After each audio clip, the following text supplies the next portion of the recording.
Well, what a pleasure. I'm now joined by the EAU's incoming Secretary General, Chris Chapple. Chris, welcome.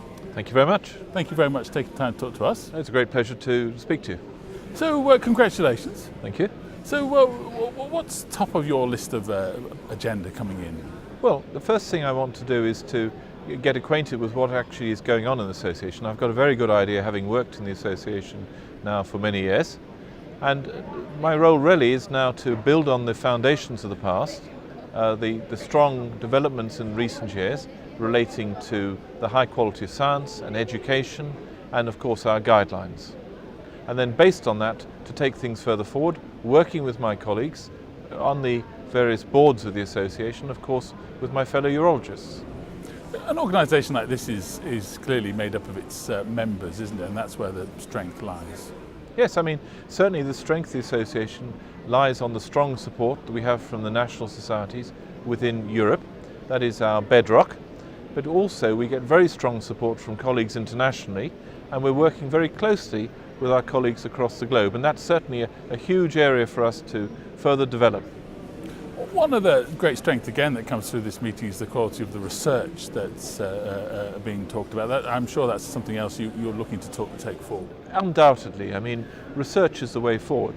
And the great thing about this meeting is it's the first major meeting of the year. A lot of research, of course, comes out from Europe, but of course across the globe. Colleagues everywhere are making new advances and carrying out developments in the field. And so we're able to work very closely with colleagues across the globe at this meeting to actually look at the current evidence base and how things are being advanced by what they're doing. When you're talking about evidence-based, one of the other things, of course, that's evidence-based are the guidelines that the association draws up. But they're very important, aren't they, for practicing urologists? Undoubtedly. Although it's a bit of a buzzword, evidence-based, in reality it's the nature of what we do for the benefit of patients. Unless we're doing the right thing, the patients won't be getting the best results. And so clearly having good guidelines which are based on the evidence but also pragmatic as they relate to clinical practice. So in other words, they're not judgmental in any way based on limitations due to finance or whatever else. They're just based on the evidence. Looking at the guidelines with that in mind, one can certainly see that we have the best guidelines in the world because they're the most comprehensive. They're updated every 1 to 2 years, and we've got a very active guidelines group supported by the new chairman, Professor James Endow, who are really making enormous inroads based on the foundations of his predecessors in the past. And we're very grateful for the number of urologists who contribute to these. How important is it that you work with other associations around the world who also set guidelines? It's absolutely essential. And we are actively working with the American Urology Association.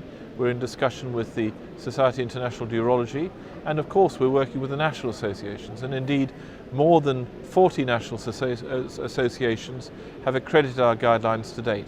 We're also very keen to work within the European community at the European Parliament level to see whether there would be some support from the European community to actually accredit our guidelines as a European standard. Well, Chris, a busy year ahead. Yes, it is. And there are a number of challenges. I mean, we see that the financial platform within academic urology and within practice of urology is changing, and the organisation needs to be receptive to these changes. We need to work with our funding bodies and with our urology colleagues to develop things further. And one of the key issues that I want to really stress over the next few years is to make it much easier for urologists to enter the society, to actually progress up it, because we need to build the successors to ourselves for the future. Great. Well, thank you very much indeed for talking to us, and best of luck. Thank you very much. Great pleasure. Thank you.